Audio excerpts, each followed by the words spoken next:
ಹೇಯ್, ಇಷ್ಟು ದಪ್ಪ ಆಗಿದೆಯಲ್ವಾ? ಓಹೋ, ದಿನ ಒಬ್ಬರ ಜೊತೆ ಮಜಾ ಮಾಡ್ತೀಯಾ? ಇಷ್ಟು ದಪ್ಪ ಆಗೋಕ್ಕೆ ಕಾರಣ ಅದೇನಾ? ನೀ ನಾನಾ?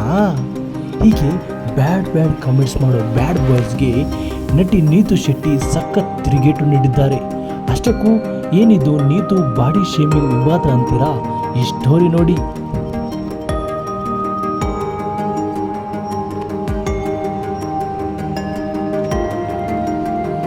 ಗಾಳಿಪಟ ಬೆಡಗಿ ನೀತು ಶೆಟ್ಟಿ ಸಾಲು ಹಿಟ್ ಸಿನಿಮಾಗಳಲ್ಲಿ ಕಾಣಿಸಿಕೊಂಡಿದ್ದರು. ಅಷ್ಟೇ ಅಲ್ಲ, ಸ್ಯಾಂಡಲ್ವುಡ್ನಲ್ಲಿ ಬಹು ಬೇಡಿಕೆಯ ನಟಿಯಾಗಿ ಗುರುತಿಸಿಕೊಂಡಿದ್ದರು. ಆದರೆ ಇದೀಗ ಸಿನಿಮಾಗಳಲ್ಲಿ ನಟಿಸುತ್ತಿಲ್ಲ.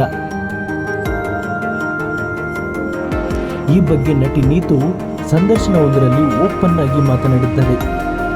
ಖಾಸಗಿ ಯೂಟ್ಯೂಬರ್ ಸಂದರ್ಶನದಲ್ಲಿ ನೀತು ಮಾತನಾಡಿ, ನಾನು ಗಾಳಿಪಟ ಸಿನಿಮಾದಲ್ಲಿ ಟಾಮ್ ಬಾಯ್ ರೋಲ್ ಮಾಡಿರಬಹುದು, ಆದರೆ ನಾನು ನಿಜ ಜೀವನದಲ್ಲಿ ಹಾಗೆ ಅಲ್ವೇ ಅಲ್ಲ. ನಾನು ಇರುವುದು ಹೀಗೆ. ಜನ ನನ್ನ ಬಗ್ಗೆ ಏನಾದರೂ ಮಾತನಾಡಿಕೊಳ್ಳಲಿ, ಅದರ ಬಗ್ಗೆ ನಾನು ತಲೆ ಕೆಡಿಸಿಕೊಳ್ಳಲ್ಲ. ಸುಖ ಸುಮ್ಮನೆ ಎನರ್ಜಿ ಹಾಳು ಮಾಡಿಕೊಳ್ಳಬಾರದು ಅಂತ ನೆಗೆಟಿವ್ ಕಾಮೆಂಟ್ಸ್ನ ಪಾಸಿಟಿವ್ ಆಗಿ ತೆಗೆದುಕೊಳ್ಳುತ್ತಾ ಇದ್ದಾರೆ. ಯಾರು ದಪ್ಪ ಯಾರು ಸಣ್ಣ ಆಗುವುದು ದೊಡ್ಡ ವಿಚಾರ ಅಲ್ಲ. ಒಂದು ಬಾರಿ ನಾನು ಸ್ಕಿನ್ ಪಿಗ್ಮೆಂಟೇಷನ್ಗೆ ಹೋಗಿದ್ದೆ. ಅಲ್ಲಿ ಡಾಕ್ಟರ್ನು ನನ್ನನ್ನು ನೋಡಿ, ನೀನು ಸ್ವಲ್ಪ ಸಣ್ಣ ಆದರೆ ಸೆಕ್ಸಿಯಾಗಿ ಕಾಣಿಸ್ತೀಯಾ ಅಂದರು. ನಾನು ಅವರ ಮಾತು ಕೇಳಿ ಒಮ್ಮೆ ಬಿದ್ದೆ. ಹಲವು ವರ್ಷಗಳ ಹಿಂದೆ ನಾನು ಮಾಡಿಸಿಕೊಂಡಿದ್ದ ಸರ್ಜರಿ ಅನಗತ್ಯವಾಗಿತ್ತು. ಆದರೆ ನನ್ನ ಮನೆಯವರಾಗಲಿ ಸ್ನೇಹಿತರಾಗಲಿ ಯಾರೊಬ್ಬರೂ ನನಗೆ ಸಜೆಸ್ಟ್ ಮಾಡಿಲ್ಲ.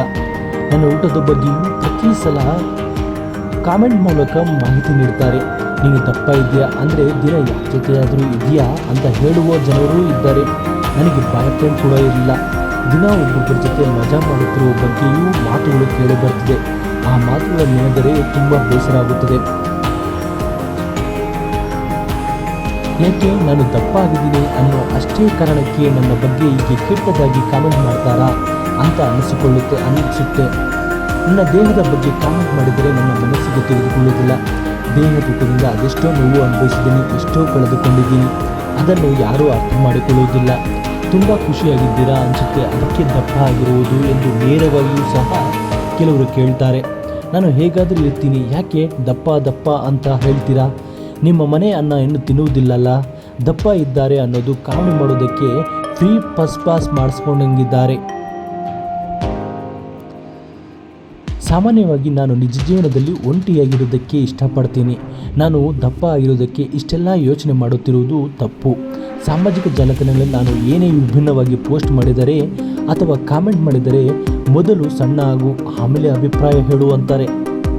ಕನ್ನಡ ಇಂಡಸ್ಟ್ರಿ ತುಂಬ ಫೇಮಸ್ ಆಗಿದೆ. ಕನ್ನಡ ಇಂಡಸ್ಟ್ರಿ ತುಂಬ ಸೇಫ್ ಆಗಿದೆ. ನನಗೆ